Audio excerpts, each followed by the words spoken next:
Tausch, his criticism of me for not being bold enough has impacted whatever bold predictions I make, whether it's Love it. on ESPN.com, which is not anymore for me there, but on this show. And as I was compiling my list last night when Jesse told me this was going to be the thing, I wrote something down, crossed it off, and said, nope, not bold enough. Love it. Wrote something down, crossed it off, not bold enough. Love it. So I cannot wait for the boldness. But before you do that, read your article along with, I think, half of ESPN that wrote that on Micah.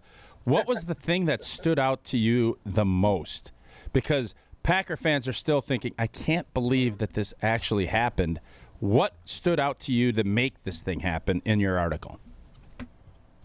I think it was just how stubborn and, I guess, short-sighted that Jerry Jones is. I mean, maybe we should have known that already, but, there's no way that you could say that Jerry Jones did this in the best interest of the football team. He did this in the best interest of Jerry Jones and not giving in, not being seen as someone who gave in and saving a buck. And, I mean, this is a guy who is well known for being cheap.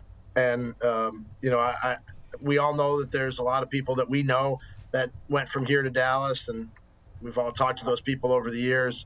And some of the stories you hear out of there about, Jerry renting out the team facility in June and them using the practice fields for a country music festival, and the coaches having to cancel their mandatory minicamp because Jerry could make a few $1 million on a country music festival, but the Cowboys coaches couldn't have their minicamp.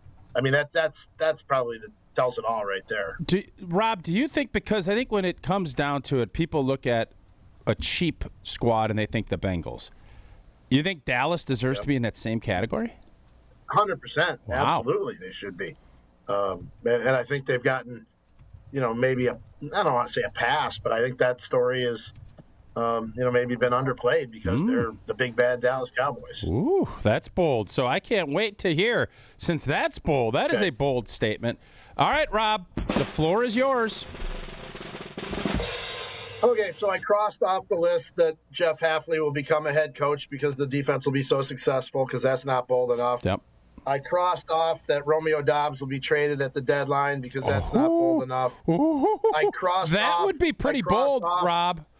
I crossed off that let me get to my list. Okay, I crossed off Matthew Golden as Offensive Rookie of the Year because that's not bold enough. So I settled on this, and Jason knows how much I love special teams. Brandon McManus will have the first perfect season by a kicker since Mike Vanderjagt in 2003. McManus will make every field goal, will make every extra point, and will kick the game-winning field goal in the Super Bowl. Let's go. So you have combined a perfect season, winning a Super Bowl with this Green Bay Packer team. So the Packers winning the Super Bowl wouldn't be bold enough. All right, that's fair. Right. Yeah. Perfect season. Yeah. I mean, Jason can He's attest screwed. to this. He's missing a kick on Sunday. I don't think I've ever seen a kicker put on a performance like Brandon McManus did in training camp. I mean, it wasn't that long ago that we were watching, I can't even name all the guys. Narvi. Greg Joseph. Hooking field goals left, shaking them right, doinking them off the crossbar. I mean, this guy was like 71 for 75, and he made like his first 28 kicks or something like that in the preseason or in training camp. I mean, I've never seen anything like it, and I think this guy has the makeup. Now, Mason Crosby, I forgot about this, did have a perfect regular season in 2020 on field goals. Now, he only kicked 16. Their offense must have been so good that year, he only kicked 16 field goals. But he missed 4 extra points that year, Mason did. 4 extra points. So, yeah, Gary Anderson, the Vikings kicker, 19, what was that? 98. 98. Perfect regular season, and then the playoffs. Got a little tight. So, Rob, very bold, well done. But I have to admit, Doubs being traded at the trade deadline would be bolder than any of this. What makes you think that could be a possibility? Here's the thing, Tausch. By then, you'd think Christian Watson would be Halloween is when I've or already about seen him ready back. to come back. Yep. And then, Romeo Doubs is a guy that, he's in his last year of his contract. Is he a guy that you're going to re-sign? That's a really tough call. And at this point, I would, probably lean towards no, not saying for sure. And if you can get something for him, if you can get a third-round pick for him in October, why not take a shot? If you feel good about the rest of your receiving core, that would mean that obviously Watson's back. Maybe Savion Williams has gotten healthier and can play a big part in this offense. And then, of course, Reed and the rest of the crew, Golden, all those guys do what you think they can do. It wouldn't be the most crazy idea. I do believe that there were teams this offseason that may have inquired about Romeo Doubs in trades, and obviously the Packers didn't do it. But, the flip side is you could say, well, even if you're not going to re-sign him, you let him play the season out, have a good year, help you win games, and then get a compensatory pick for him. And that's a possibility too. But I have a hard time seeing them re-signing him, bringing him back next year. So why not maybe at least entertain those trade talks? And Rob, is that all stem from obviously what happened middle of last season where he left? And well, I don't know that it's all from that, but that doesn't help. They always say, one thing doesn't make a decision, but it's part of the equation. And, I think that right now is part of the equation with Romeo, who, by the way, I think has had a really good camp. I mean, like a really good camp.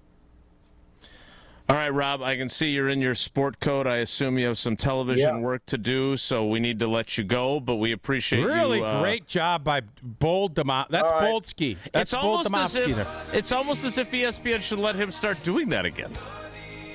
This is my campaign. Can we clip this and send that out? We'll get it out to Seth Waldersham immediately. Thanks, Rob. All right, guys. We'll be seeing you. That is Rob Demovsky, the grand poobah of the Bold-a-thon, that was the good. Inspiration.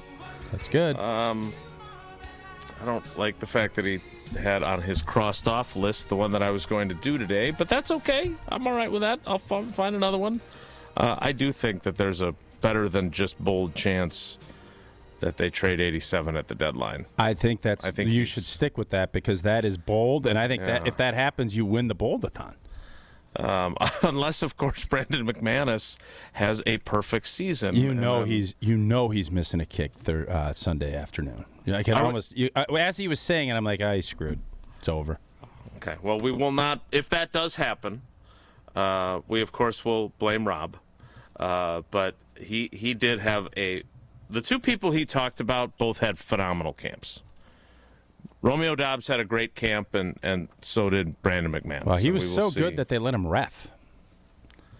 I can't imagine. I'm past set and having a great camp. Hey, coach, I'm going to take a day.